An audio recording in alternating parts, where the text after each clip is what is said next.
आप सब लोगों को नमस्कार। पिछले लगभग 1 साल से भारतीय जनता पार्टी चिल्ला चिल्ला के कह रही है कि दिल्ली में कोई शराब घोटाला हो गया और देश की जो भी सबसे बड़ी से बड़ी जांच एजेंसियां हैं वो अपना सारा काम धंधा छोड़ के इस शराब घोटाले की जांच में लगी हुई हैं। तो मैं समझता हूं कि उनको अब तक तो शराब घोटाले के सब कुछ मिल ही गया होगा, सारा पैसा भी मिल गया होगा, सब कुछ मिल गया होगा। तो पहले 2-3 मिनट में इसी पे चर्चा करना चाहूँगा कि शराब घोटाले में जांच एजेंसियां कैसी जांच कर रही है, क्या मिला अभी तक। इसमें मनीष सिसोदिया जी जो कि फाइनेंस मिनिस्टर थे, डिप्टी चीफ मिनिस्टर थे, उनके ऊपर सबसे बड़ा आरोप ईडी ने और सीबीआई ने लगाया है कि मनीष सिसोदिया जी ने अपने 14 फोन तोड़ दिए। तो इन्होंने सबूत खत्म करने की कोशिश की। ये सारी जांच वांच करने के बाद इन एजेंसीज ने मनीष सिसोदिया पे आरोप लगाया कि 14 फोन तोड़ दिए। ये ईडी की चार्जशीट है, ईडी का डॉक्यूमेंट है ये, जिसमें इन्होंने ये 14 फोन का IMEI नंबर लिखा हुआ है कि ये वो 14 फोन है जो मनीष सिसोदिया के थे और जो मनीष सिसोदिया ने इन फोनों को डिस्ट्रक्ट कर दिया। ये ईडी के डॉक्यूमेंट में है। इसी के बाद ईडी की सीजर मेमो है। ईडी कुछ भी सीज करता है तो उसको मेमो, इन 14 में से ईडी खुद ही कह रही है सीजर मेमो कि 4 फोन हमारे पास हैं। ये इनका सीजर मेमो है, इंपाउंडिंग ऑर्डर 18 मार्च 2023 का और इंपाउंडिंग ऑर्डर 5 जनवरी 2023 का। 4 फोन उसमें से इनके पास हैं और एक सीबीआई का ये डॉक्यूमेंट है, 1 फोन सीबीआई के पास है। तो 14 में से 5 फोन तो इनके अपने पास ही हैं जो कह रहे हैं कि मनीष सिसोदिया ने तोड़ दिए। उन 14 में से 5 फोन ईडी और सीबीआई के कब्जे में हैं, बाकी 9 फोन। तो जब इन्होंने ये आरोप लगाया, हम तो छोटे लोग हैं, हमारे पास इतने साधन नहीं थे, लेकिन फिर भी अपने सीमित साधनों से पिछले महीने 1.5 महीने में हमने भी थोड़ी जांच करी तो पता चला बाकी मोस्टली फोन, एक आध को छोड़ के वो भी पता चल जाएगा का, मोस्टली फोन जिंदा हैं, कोई ना कोई इस्तेमाल कर रहा है। और उन फोन को कोई वॉलंटियर के पास है, कोई कहीं है, कोई कहीं है, कोई ना कोई इस्तेमाल कर रहा है। वो मनीष जी के फोन नहीं है, वो कोई ना कोई इस्तेमाल कर रहा है। वो फोन जिंदा हैं और ये फैक्ट कि ये फोन जिंदा हैं ये ईडी को भी पता है और ये सीबीआई को भी पता है। सो ईडी ने और सीबीआई ने झूठ बोल के ओथ पे, एफिडेविट पे कोर्ट को गुमराह किया और झूठा सबूत उन्होंने कोर्ट के सामने पेश किया, क्योंकि सच तो कुछ मिला नहीं, कुछ था ही नहीं, शराब घोटाला कुछ है ही नहीं, तो निकाले क्या। तो उन्होंने झूठ बोल के मनीष सिसोदिया को फंसाने की कोशिश की, कोर्ट को झूठ बोला। अब ये रोज किसी ना किसी को पकड़ लेते हैं, किसी ना इसको गिरफ्तार कर लिया, उसको गिरफ्तार कर लिया, ये कर लिया। एक कोई चंदन रे, और उनको टॉर्चर कर करके, धमकियां दे दे के, मेंटली टॉर्चर करके, फिजिकली टॉर्चर करके, 3rd डिग्री करके उनसे केजरीवाल का नाम ले लो, मनीष सिसोदिया का नाम ले लो, इनको फंसाओ, उनको किया जा रहा है। कोई चंदन रेड्डी है, हम तो जानते भी नहीं है कौन है। चंदन रेड्डी को इतना मारा, ये उसकी मेडिकल रिपोर्ट है। चंदन रेड्डी की मेडिकल रिपोर्ट में लिखा है, patient has alleged trauma to both ears and face by ED officers on 16 सितंबर 2022 एंड 17 सितंबर 2022। पेशेंट ने दोनों कानों पे और फेस पे ईडी ऑफिसर्स के द्वारा पिटाई हुई 16 सितंबर और 17 सितंबर को, ऐसा कहा। पेशेंट कंप्लेनिंग ऑफ, ये है कि सुनाई नहीं दे रहा, और jaw pain on opening mouth. और इन्वेस्टिगेशन पे पता चला right ear mild to moderate mixed hearing loss, left ear severe to profound mixed hearing loss. उसके कान के पर्दे फट गए, उसको सुनाई नहीं दे रहा। ऐसा चंदन रेड्डी से ईडी क्या उगलवाने की कोशिश कर रही थी? उसको क्या कहने का दबाव डाला जा रहा था कि उसकी इतनी पिटाई करी कि उसके कान के पर्दे फट गए? उसको किस कागज पे दस्तखत करने के लिए कहा जा रहा था? और उसने झूठ बोलने से मना कर दिया तो उसकी पिटाई की उन्होंने। इसके बाद अरुण पिल्लई हैं कोई, उनको धमकियां दी गई, टॉर्चर किया गया, उन्होंने अपना बयान वापस ले लिया अगले दिन। उस दिन तो उनसे कुछ लिखवा लिया, कहीं साइन करा लिया, लेकिन उसके 2-4 दिन बाद उन्होंने कोर्ट में बयान दिया कि मुझे टॉर्चर करके बयान लिया गया। समीर महेंद्रू से टॉर्चर करके बयान लिया गया, उन्होंने अपना बयान वापस ले लिया। मनस्विनी से टॉर्चर करके बयान लिया गया, उन्होंने अपना बयान वापस ले लिया। भूषण बेलगवी से टॉर्चर करके, ये 5 नाम तो मेरे पास ही है, पता नहीं ऐसे कितने लोग हैं जिन लोगों को टॉर्चर कर करके बयान लिए गए। ये हो क्या रहा है? एक के बाद एक, एक के बाद एक, एक के बाद एक, जितने लोगों को ये बुला रहे हैं सबको मारते हैं, पीटते हैं, टॉर्चर करते हैं। एक ऐसा व्यक्ति है जिसे एक कमरे में उस व्यक्ति को बिठा रखा था, दूसरे कमरे में उसकी वाइफ को और उसके पिताजी को बिठा लिया, और उसको बोलते हैं कि या तो इस कागज पे साइन कर दे, नहीं तो तेरी पत्नी को और तेरे पिताजी को भी जेल भेज रहे हैं। ये चल क्या रहा है? मैं प्रधानमंत्री जी से पूछना चाहता हूं, ये चल क्या रहा है? जहां कोई घोटाला नहीं हुआ वहां पे कोशिश की जा रही है जबरदस्ती करके, लोगों से जबरदस्ती करके, मार के, पीट के, धमकियां दे के बयान लिखवाने की।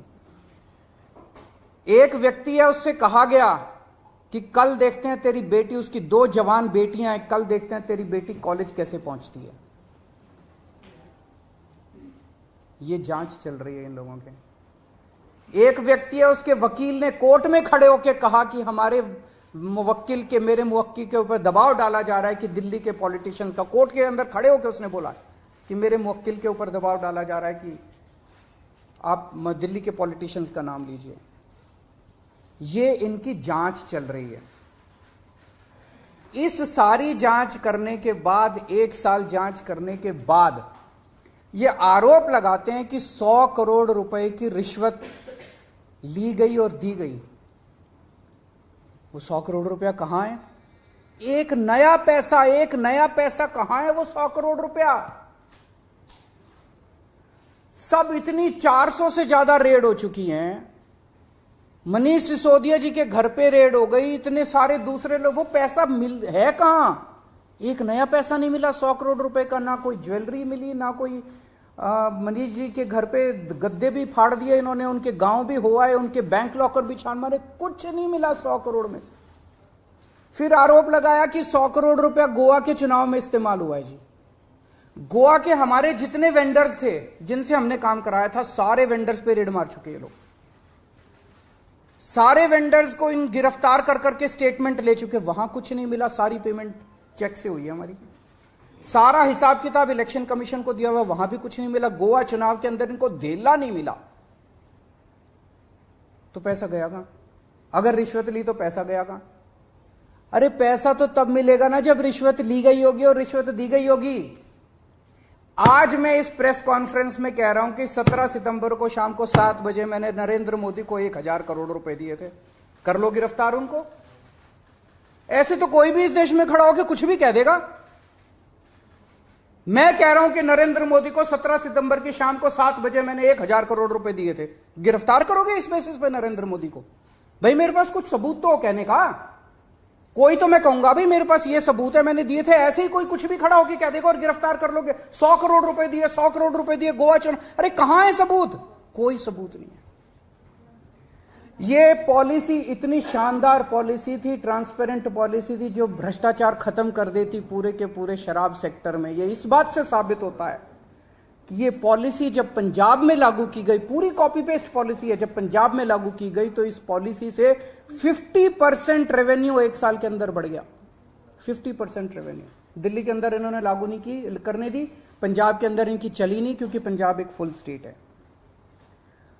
तो मैं मोदी जी को कहना चाहता हूं, मोदी जी अगर केजरीवाल भ्रष्टाचारी है तो फिर इस दुनिया के अंदर कोई ईमानदार नहीं है। मुद्दा भ्रष्टाचार है ही नहीं, मुद्दा भ्रष्टाचार की जांच है ही नहीं, मुद्दा शराब घोटाला है ही नहीं। ऐसा शख्स देश का प्रधानमंत्री जो सर से लेकर पैर तक भ्रष्टाचार के अंदर डूबा हुआ है, उसके लिए भ्रष्टाचार मुद्दा कैसे हो सकता है?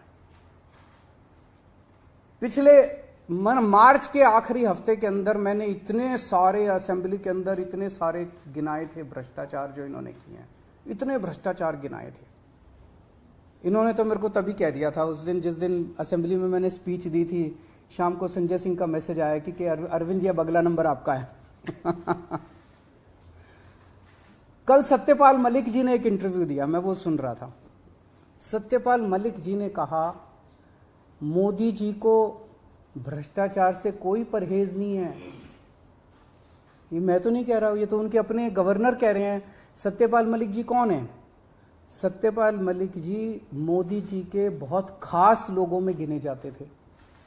पहले उन्हें जम्मू कश्मीर का गवर्नर बनाया, फिर उन्हें गोवा का गवर्नर बनाया, फिर उन्हें मेघालय का गवर्नर बनाया। उन्होंने कहा कि मेरे जो इंटरेक्शन हुए मोदी जी के साथ, उसमें पता चला है कि मोदी जी को भ्रष्टाचार से किसी तरह का परहेज नहीं है। उसी इंटरव्यू में उन्होंने कहा कि इन लोगों के कुछ मुख्यमंत्री हैं जो भ्रष्टाचार करते हैं, खूब पैसे इकट्ठे करते हैं, लेकिन वो सारा पैसा मुख्यमंत्री अपने पास नहीं रखते, वो पैसा ऊपर भेजते हैं और वहां से वो पैसा उनकी दोस्त की कंपनियों के अंदर इन्वेस्ट होता है। मैंने भी तो इसी तरह का कुछ कहा था अपने उसमें। तो चलो मेरी बात तो नहीं मानी, अब तो गवर्नर इनके अपने गवर्नर कह रहे हैं। तो ऐसा व्यक्ति जो इतना भ्रष्टाचार कर रहा है, उसके लिए भ्रष्टाचार मुद्दा हो ही नहीं सकता। उनके लिए भ्रष्टाचार मुद्दा थोड़ी है। तो फिर ये आम आदमी पार्टी के पीछे क्यों पड़े हैं? 75 साल के भारत के इतिहास में किसी एक पार्टी को इतनी बुरी तरह से टारगेट नहीं किया गया जिस तरह से आम आदमी पार्टी को ये लोग टारगेट कर रहे हैं। नंबर 2 को गिरफ्तार कर लिया, नंबर 3 को गिरफ्तार कर लिया, और उनको गिरफ्तार करने का तो मकसद इनका यही था कि मेरी गर्दन तक पहुंचना। तो अब ये मेरे पीछे पड़े हैं, मुझ तक पहुंचने की कोशिश कर रहे हैं। किसी पार्टी को इस तरह से नहीं टारगेट किया गया जिस तरह से आम आदमी पार्टी को टारगेट किया गया। उसका एक कारण है, वो कारण है कि 75 साल के बाद आम आदमी पार्टी ने इस देश को एक ऐसी उम्मीद दी है जो कि कोई पार्टी नहीं दे पाई। गुजरात के अंदर 30 साल से बीजेपी की सरकार है, उसमें 12 साल प्रधानमंत्री मोदी जी खुद वहां पे मुख्यमंत्री रहे। 30 साल के अंदर ये एक सरकारी स्कूल ठीक नहीं कर पाए, एक भी सरकारी स्कूल ठीक नहीं कर पाए। जब मोदी जी को फोटो खिंचवाने के लिए सरकारी स्कूल में जाना था तो एक टेम्पोरेरी क्लास, एक टेंट के अंदर टेम्पोरेरी क्लास बनानी पड़ी इनको फोटो खिंचवाने के लिए।